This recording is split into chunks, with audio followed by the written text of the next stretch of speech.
The next two examples are going to test the replay mechanism and the replay number rollover. So the first of these, we're going to delete the acknowledge from the completion. So what we're going to see in the traffic is we're going to see the configuration read go through. It's going to be acknowledged. Then the completion with data is going to be sent. It's going to be acknowledged, but we're going to delete that acknowledge. So what should happen is this should force the completion with data to be replayed. On the second time through, it will be acknowledged and the transaction will be complete. So we set that up by choosing the delete option for the jammer action, and this time we're going to do it one time only. And the results should look a bit like this. We should see the configuration read request.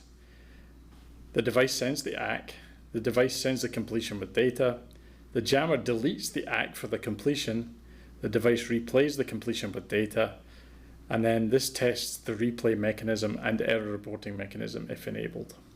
So what we're going to do in this case is I'm going to open the recording rules, but instead of triggering on the configuration read, I'm going to choose a DLLP ACK as the condition. Now what I'm going to do is I'm going to choose to delete the acknowledge for the completion. So the completion is in the upstream direction, so the acknowledge will be in the downstream direction.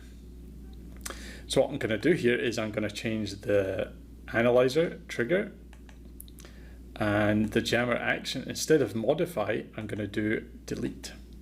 And I'm going to delete this packet one time for this example. I'm not going to apply any rules because I'm just deleting the packet here. There's no LCRC or ECRC when I'm just deleting the packet. So once we press OK, we press OK again. I'm going to start the jammer and the analyzer. And then I'm going to run the exerciser script.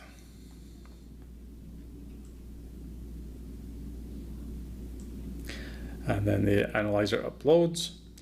I'm going to hide the update flow controls and skip order sets. Now what we see is I see the configuration read that went out. It was acknowledged by the endpoint. The completion came from the endpoint. It was acknowledged by the root complex. But this time what we did is we deleted the acknowledge.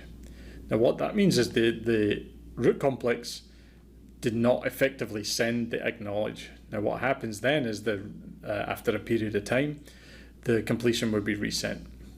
And then the acknowledge is sent for the completion the second time.